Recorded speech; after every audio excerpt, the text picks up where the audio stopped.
selamat siang. Kami mahasiswa dari Politeknik Negara Kupang sedang melakukan wawancara di rumah tenun Kampung Alor, kelompok Ternate. Selaku saya Indri Vanggidai. Dan saya Rangga Julian Pau. Saya Cerlan Sebulu. Saya Dery Pikiran. Saya Maria Octavian. Bersama Ibu Esther Abola.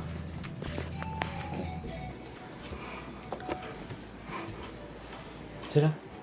Oke. Selamat pagi Ibu. Selamat pagi.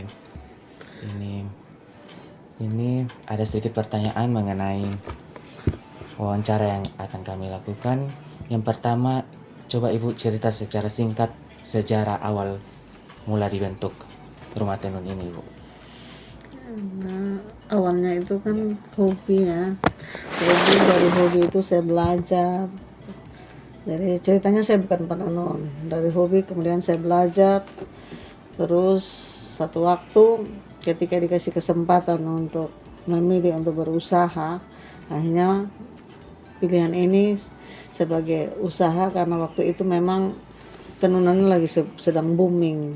Waktu sekitar tahun 2010 ke atas itu kan tenunannya lagi booming. Terus yang kedua memang juga kebutuhan hidup karena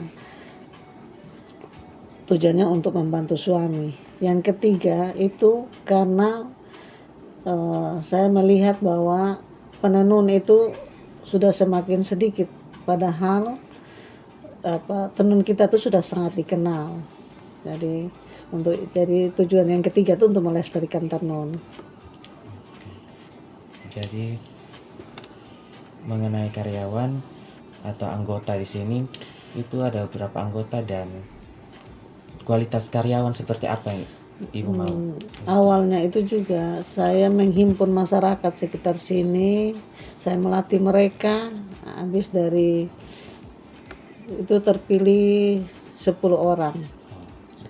Kemudian kita mulai dari 10 orang itu mereka bekerja di rumah tenun yang dikasih oleh BI, kemudian berkembang sekarang itu di beberapa tempat itu ada beberapa pengrajin yang menjadi binaan kami. Jadi mereka produksi di tempat mereka kemudian mengirim ke kita. Tapi SOP-nya dari saya. Yang berikut mengenai pembiayaan.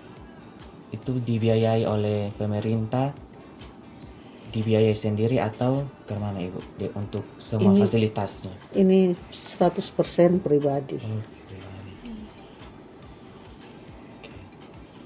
Biasanya pendapatan per bulan atau? Pendapatan per bulan ini sebelum pandemi itu sangat besar. Itu dia berkisar sekitar 30 sampai 40 juta per bulan. Nah, setelah pandemi, ketika pandemi itu dia turun sekali, bahkan sampai 0. Sekarang ini naik lagi mulai dari Januari sampai ke bulan Mei ya. Nah, itu sudah naik. Jadi dari Januari sampai April itu sekitar 15 juta per bulan. Yang Mei kemarin ini sudah sekitar 20 jutaan. Itu salah satu hambatannya. Yang pertama COVID. Ya, hambatan yang berikut selama menjadi ketua rumah tenun ini apa Ibu? Hambatan yang berikut tuh itu hambatan tuh dari penenun juga ada hambatannya karena belum bisa maksimal untuk produksi.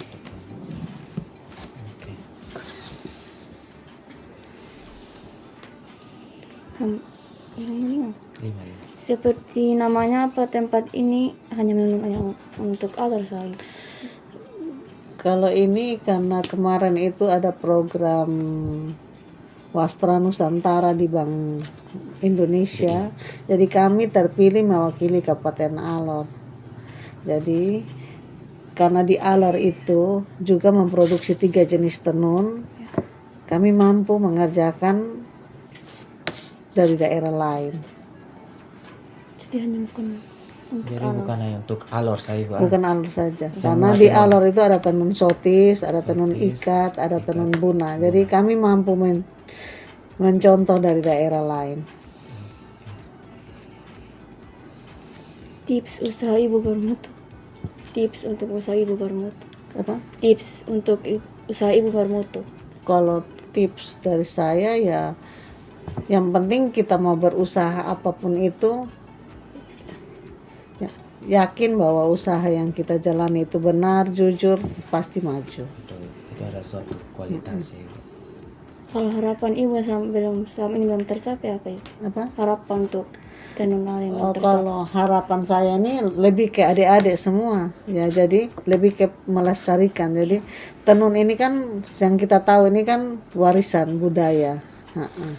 Jadi supaya warisan budaya yang sudah ada dari nenek moyang ini tidak hilang, yang saya harapkan itu generasi muda itu mau mencintai ini budaya supaya tenun itu tidak hilang.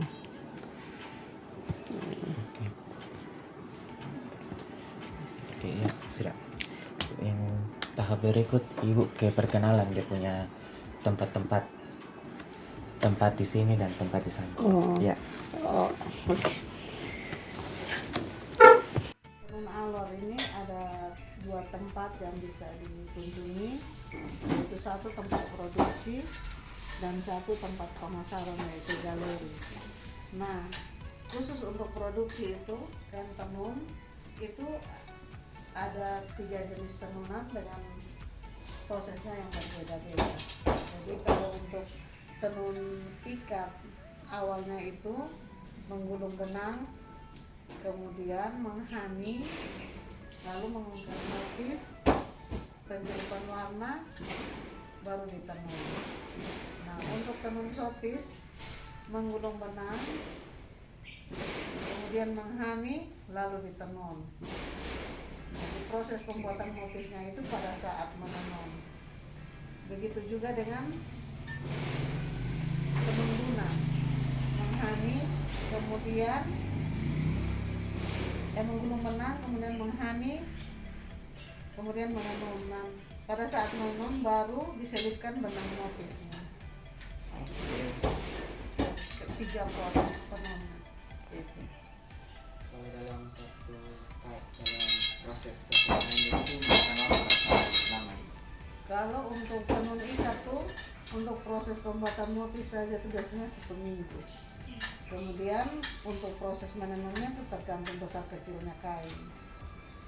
Jadi kalau kainnya besar berarti bisa 2 minggu. Untuk sotis tuh kalau bisa langsung ditenun hari itu juga. Jadi bisa proses menenunnya itu bisa 1 minggu. Untuk lunak butuh waktu yang lama karena waktu menenun baru pembuatan motif. Jadi itu bisa sampai 3 sampai 4 minggu.